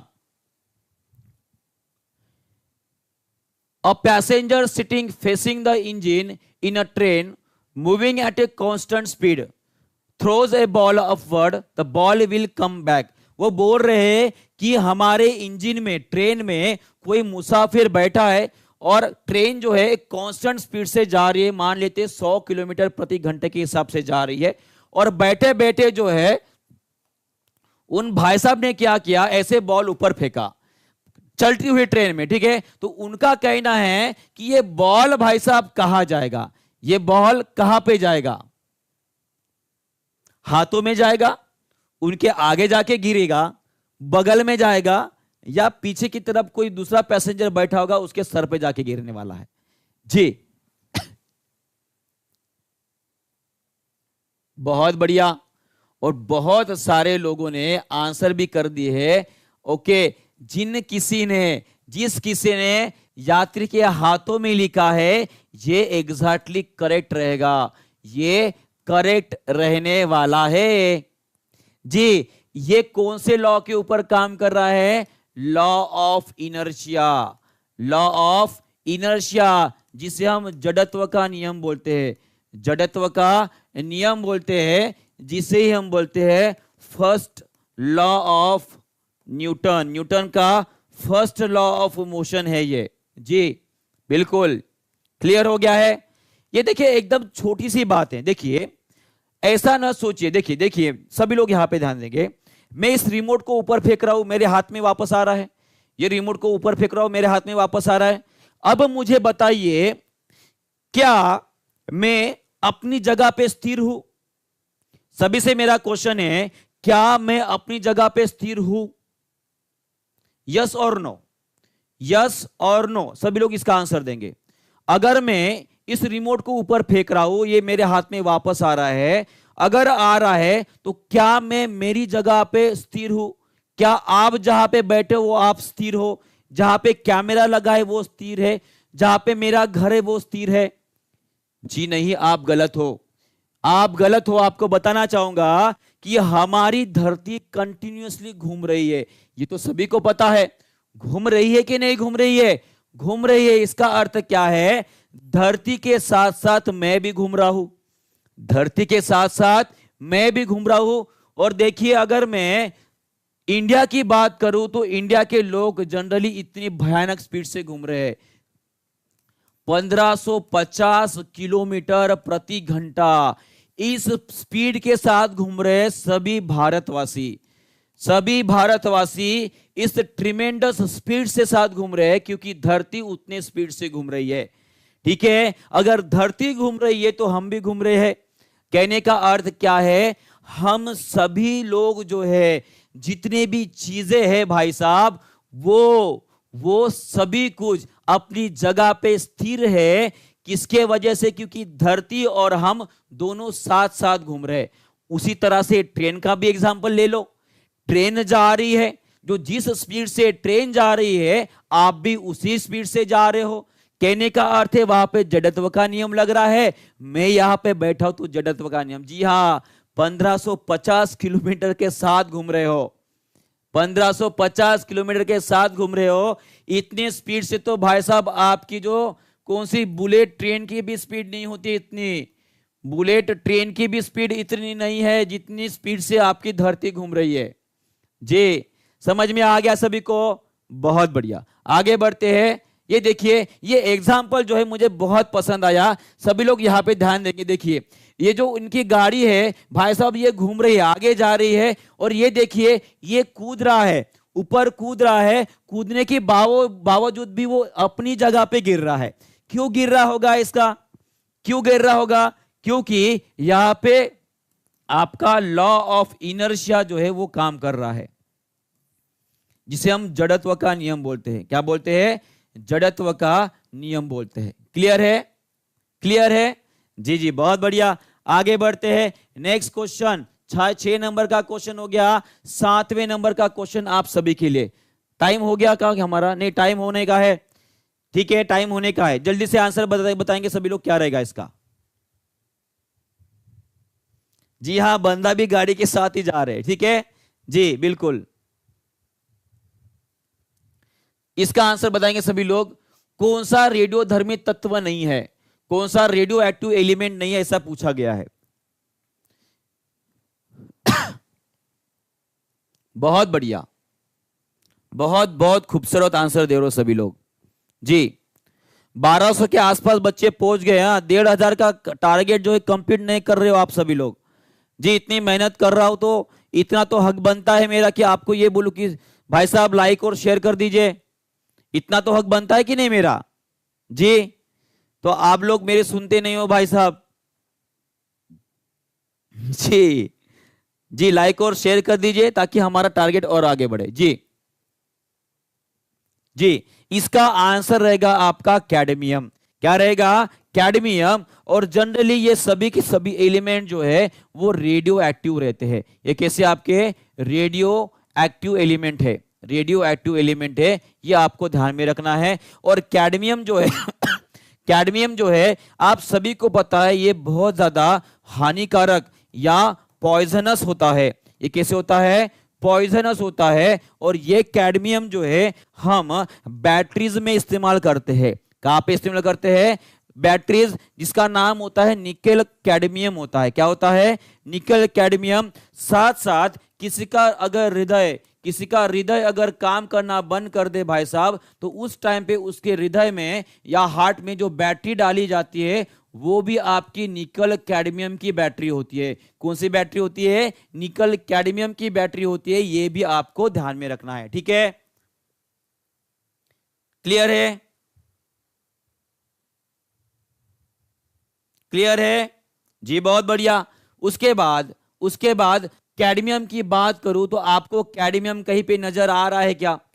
कोई बताएगा कैडमियम कहां पे दिखाई दे रहा है? अब जहां पे जितने भी ब्लू कलर के दिख रहे हैं ये सभी के सभी क्या रहेंगे? आपके रेडियो एक्टिव रहेंगे। क्या रहेंगे? रेडियो एक्टिव रहने वाले हैं। माने कि जिनका भी एटॉमिक नंबर 90 के ऊपर है वो सभी के सभी आपके रेडियो एक्टिव है।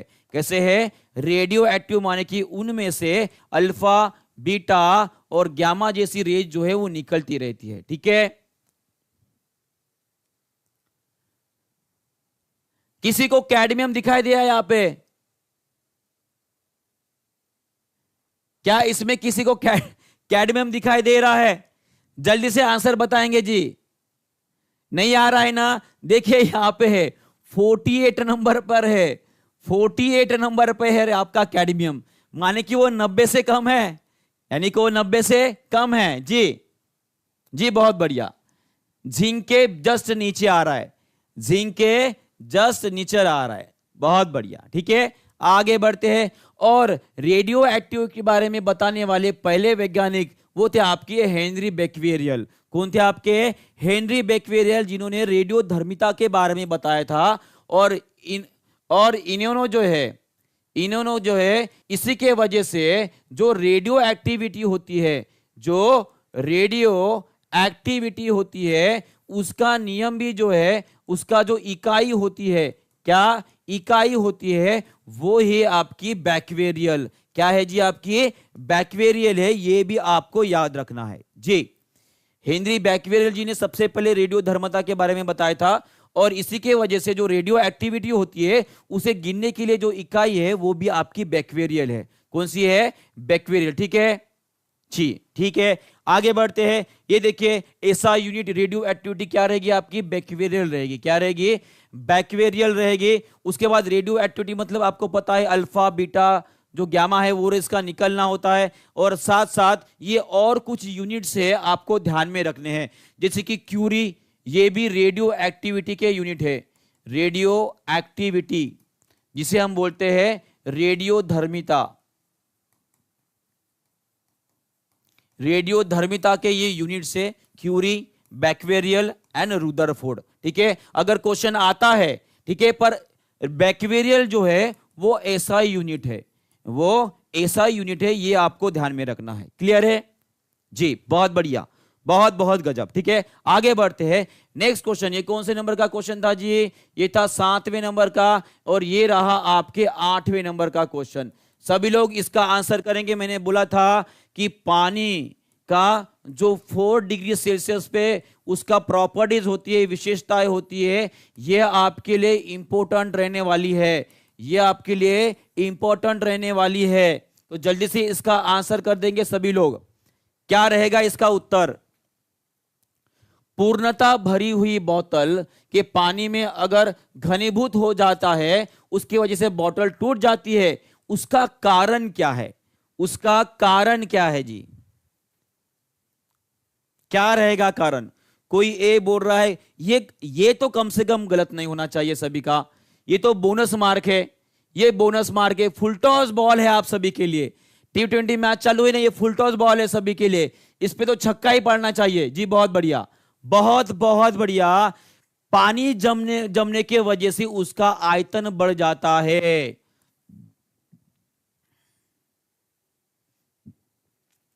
जी बहुत बढ़िया। आपका ए नंबर जो है आंसर रहेगा, ए नंबर जो है आंसर रहेगा जी। ये हमने देखा भी था कल हमने, ठीक है। आपको ये ग्राफ अगर याद हो गए, 4 डिग्री सेल्सियस, यहां पे आपका 4 डिग्री सेल्सियस दिख रहा है, यहां पे अगर आप देख पा रहे हो तो ये वॉल्यूम डेंसिटी दिखाई दे रही है ना, डेंसिटी माने कि घनत्व की बात हो रही है। घनत्व जो है 4 डिग्री सेल्सियस पर पानी की सबसे ज्यादा घनत्व होता है, सबसे ज्यादा घनत्व होता है, डेंसिटी होता है आपका 4 डिग्री सेल्सियस पर। जब डेंसिटी बढ़ती है तो उसका वॉल्यूम माने कि जो आयतन होता है वो कम हो जाता है। आयतन सबसे कम होता है, आयतन सबसे कम होता है आपका 4 डिग्री सेल्सियस पर पानी का। क्यों होता है? क्योंकि एक फार्मूला हमने पढ़ा है, density is equal to mass divide by volume. Density is equal to mass divide by volume. जब कभी भी डेंसिटी बढ़े तो वॉल्यूम क्या हो जाएगी? कम हो जाएगी। क्या हो जाएगी? आपका आयतन क्या हो जाएगा? कम हो जाएगा। डेंसिटी बढ़ा तो आयतन कम हो जाएगा, और अगर घनत्व अगर कम हुआ तो आपका आयतन बढ़ जाएगा। और 4 डिग्री सेल्सियस के ऊपर घनत्व जो है वो सबसे ज्यादा होता है।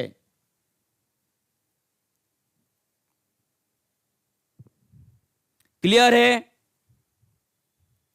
जी? बहुत बढ़िया। और उसके नीचे नीचे और ठंडा जब हो जाएगा पानी, तो आप देख रहे हो यहां का घनत्व जो है वो बढ़ने लगा है। घनत्व क्या हो गया है? बढ़ने लगा है। माने कि पानी जब बर्फ बन जाए तो वो रहता है आपका 0 डिग्री सेल्सियस के ऊपर, और उसी के वजह से उसका वॉल्यूम क्या हो जाता है? बढ़ जाता है। और इसी के वजह से जो आपकी बोतल है वो फूल जाएगी। बोतल जो है आपकी फूल जाती है। क्लियर है जी? बहुत बढ़िया, बहुत बढ़िया। आगे बढ़ते हैं। नेक्स्ट क्वेश्चन ये रहा आपके, ये 9वें नंबर का क्वेश्चन है शायद, है ना।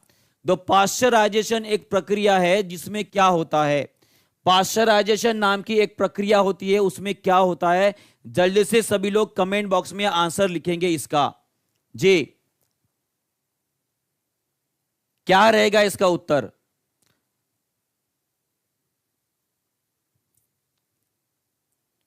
सी बोल रहे हैं सभी लोग, सभी लोग सी बोल रहे हो, सभी लोग सी बोल रहे हो। बहुत बढ़िया। दूध को पहले बहुत देर तक गर्म किया जाता है और फिर एक निश्चित समय में अचानक ठंडा कर दिया जाता है। क्या किया जाता है? अचानक ठंडा कर दिया जाता है, उसे ही पाश्चराइजेशन बोला जाता है। और कोई बता सकता है इस पाश्चराइजेशन प्रोसेस के बारे में किस वैज्ञानिक ने बताया था जी?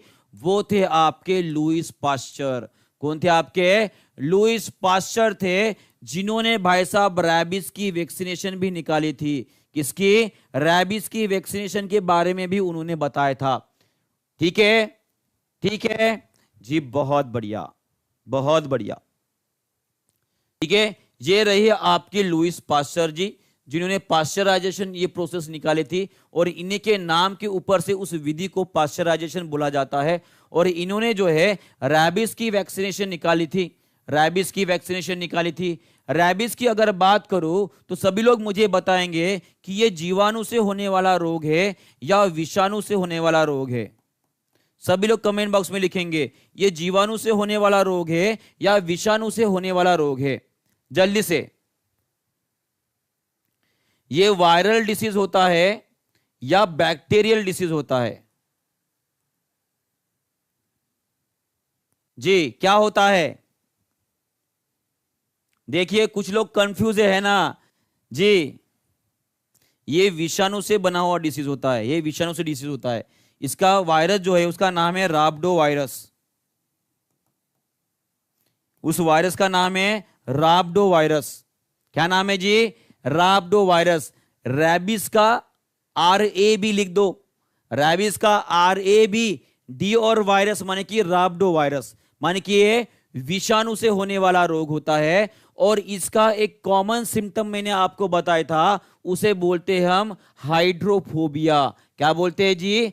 हाइड्रोफोबिया बोलते हैं। माने कि इस रोग में आपको पानी से डर लगेगा, पानी से डर लगता है भाई साहब। अगर किसी को कुत्ते ने काट दिया, जी हां, कोई ऐसा जानवर जो जो उसके बड़े बड़े दांत हो, खरगोश हो गया, उसके बाद कुत्ता हो गया, उसके बाद और भी कुछ जानवर जिनके बॉडी के अंदर अगर पहले से ही अगर वो वायरस है, तो अगर उसने आपको काट दिया तो आपको भी हो जाएगा रैबिस।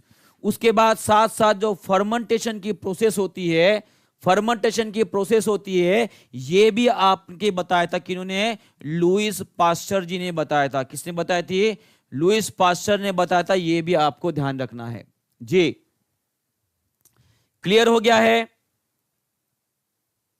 अब देखिए, याद तो होने को ना ना, यहां पे नई बात आपको पता चली कि रैबिस वैक्सीन और फर्मेंटेशन के बारे में बताया था, है ना। सभी क्वेश्चन जो है एक दूसरे से जुड़े होते हैं, यही आपको बताना चाहता हूं, यही आपको बताना चाहता हूं बस।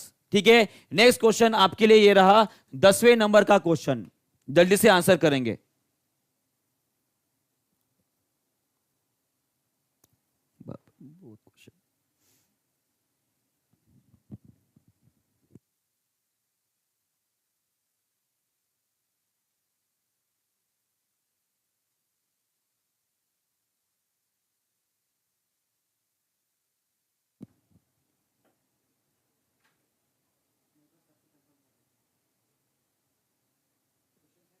हाँ, ओके जी, बहुत बढ़िया।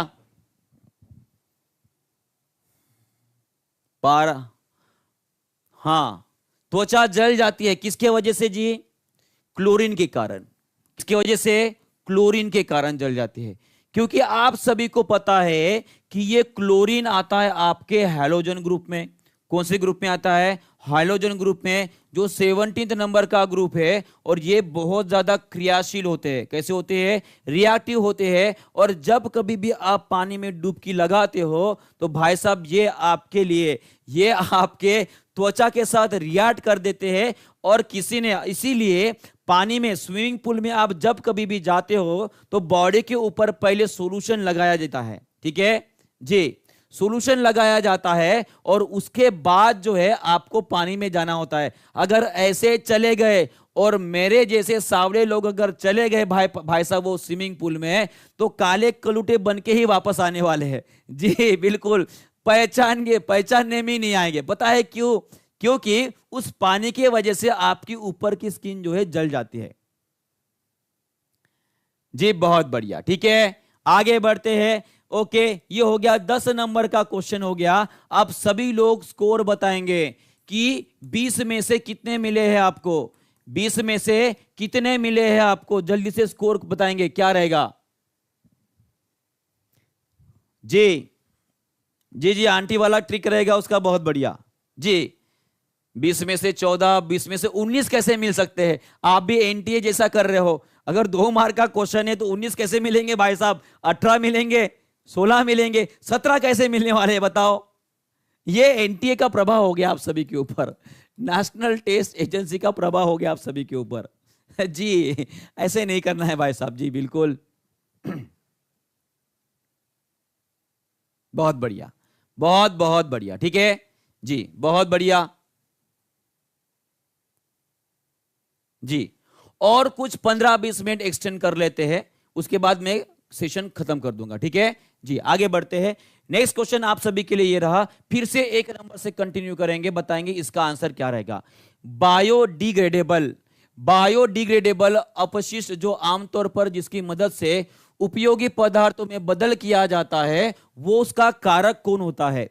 वो उसका कारक कौन होता है? जल्दी से आंसर बताएंगे इसका क्या रहेगा,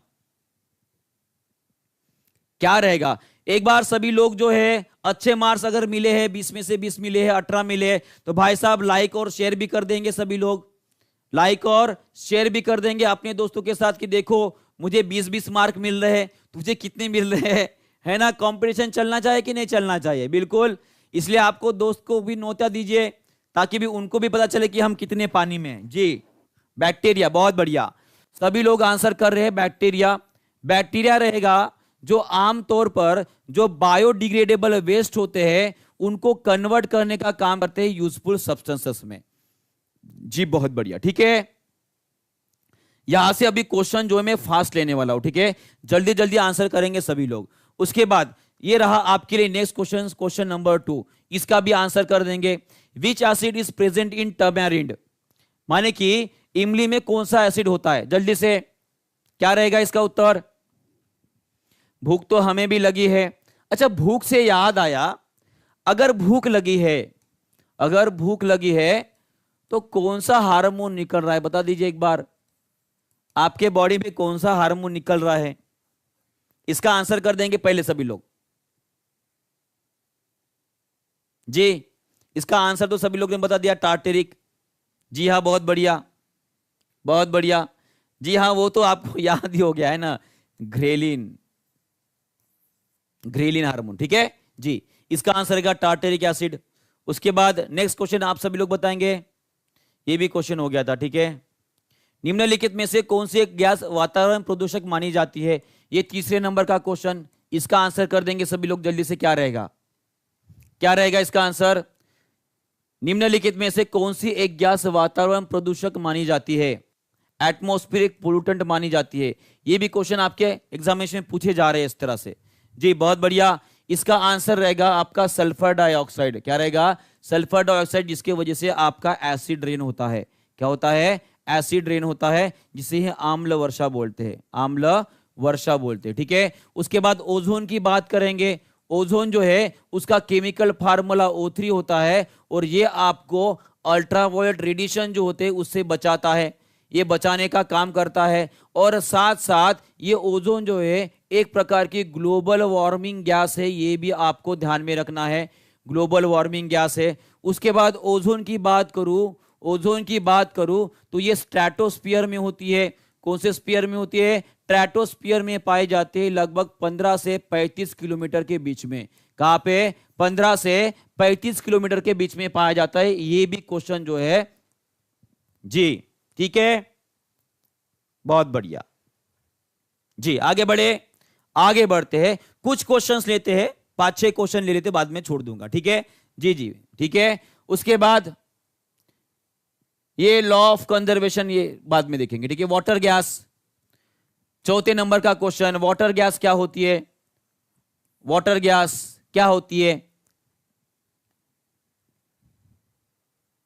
जी बहुत बढ़िया। देखिए देखिए क्या बोल रहे वो, कि लेप्टिन को एक्टिवेट करके रखे ताकि आपको भूख नहीं लगे। जी बहुत बढ़िया, बहुत बहुत गजब। इसी तरह से पढ़ाई की जाती है एक्चुअली। विज्ञान की पढ़ाई करनी है तो आपको इसी तरह से करनी पड़ेगी।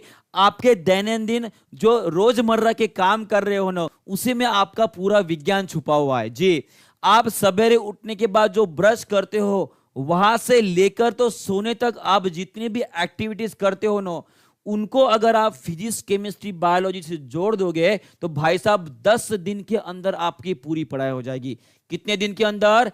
10 दिन के अंदर पढ़ाई पूरी हो जाएगी। पर कौन करेगा, है ना? कौन करेगा? देखिए इसका आंसर जो है ऑप्शन नंबर 1 है। कार्बन मोनोऑक्साइड और हाइड्रोजन जो मिक्स होता है, ठीक है, उसे बोला जाता है आपका वाटर गैस। क्या बोला जाता है? वाटर गैस बोला जाता है। Option number 1 is the correct answer जी। ठीक है, उसके बाद यही लिखा है, देखिए, it is a mixture of carbon monoxide and hydrogen.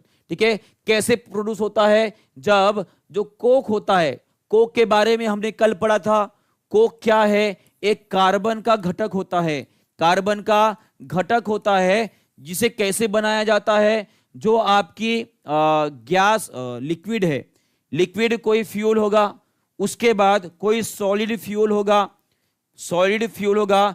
इनको ऑक्सीजन की कमी में, ऑक्सीजन की कमी में इनको जलाया जाता है, इनको जलाया जाता है। उसके बाद जो बनेगा वो रहेगा आपका कोक। क्या रहेगा? कोक रहेगा। इसी कोक के ऊपर से जब हम रेड स्टीम, जो क्या बोलते हैं, वाटर वेपर होते हैं, वाटर वेपर होते हैं, जब इनके ऊपर से भेजेंगे तो आपको वाटर गैस मिलेगी। क्या मिलेगी? वाटर गैस, जो कि बना होता है कार्बन मोनोऑक्साइड और हाइड्रोजन से। क्लियर हो गया है जी? ठीक है, नेक्स्ट क्वेश्चन, 5वां क्वेश्चन आप सभी के लिए, और ये लास्ट क्वेश्चन रहेगा हमारा आज का। ठीक है, तो जल्दी से आंसर बता देंगे सभी लोग, इसका आंसर क्या रहेंगे। उसके बाद सभी लोग ईमानदारी से 5 में से, माने कि 10 में से कितने मार्क्स मिले हैं वो बताएंगे मुझे जी। ऊंचे पहाड़ी इलाकों में नासिका से रक्तस्राव होता है। क्या होता है? रक्तस्राव होता है। तो वो रक्तस्राव होने का कारण क्या है जी? वो रक्तस्राव होने का कारण क्या है? जल्दी से।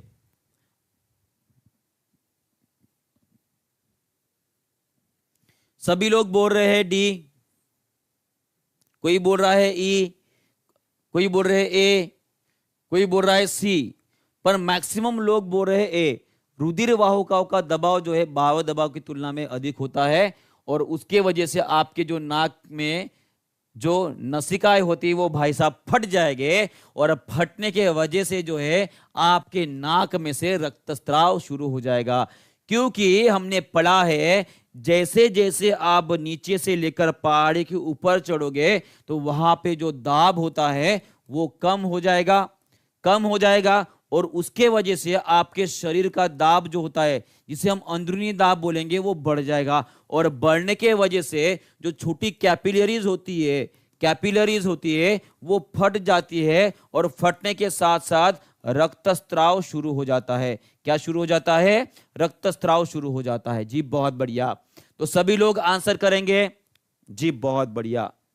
मैक्सिमम लोगों को 10 में से 10 मिले हैं, मैक्सिमम लोगों को 10 में से 10 मिले हैं, और जिसको भी 10 में से कम मिले हैं उनको रिवीजन की जरूरत है भाई साहब।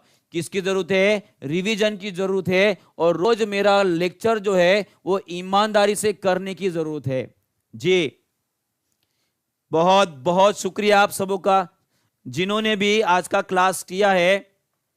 मुझे लगता है कि आपको भूख लगी है, फिर भी जो है आप क्लास में बने रहे मेरे साथ, क्योंकि कल हमारा क्लास नहीं हुआ था, ठीक है ना? तो उसी की वजह से आज थोड़ा लंबा सेशन ले लिया है मैंने, ठीक है। तो इसी के साथ जो है, आपको अगर सेशन और क्वेश्चन पसंद आ रहे तो सभी लोग एक बार लाइक और शेयर कर देंगे अपने दोस्तों के साथ, ताकि हमारा वीडियो बहुत सारे लोगों तक जा सके, उनकी भी एग्जामिनेशन पास हो जाए, और जो भी जगह निकले भाई साहब वहां पे उनका सिलेक्शन हो जाए। इसी एक आशा के साथ ये आज का क्लास हम यहीं पे खत्म करते हैं। कल फिर से मिलेंगे उसी जोश, होश और जबरदस्त आगाज के साथ, हमारी अपनी क्लास में जो ठीक 2 बजे होती है। और कल मैंने आपको सभी को बताया था कि कल हमारा मैराथन होने वाला है, कल हमारा मैराथन होने वाला है, ठीक 9 बजे से लेकर 12 बजे तक लगभग मिनिमम 3 घंटे तो रहेगा। तो खाना पीना साथ में लेके बैठ जाना और मैराथन का मजा लेना और पढ़ाई करना, ठीक है। तो इसी के साथ ये क्लास यहीं पे खत्म करते हैं, कल मिलेंगे 9 बजे। Thank you very much to all. और सभी लोग अपने परिवार का ख्याल रखेंगे, पढ़ाई करेंगे, मस्त रहेंगे और मजे करेंगे, ठीक है। Bye bye, God bless you all.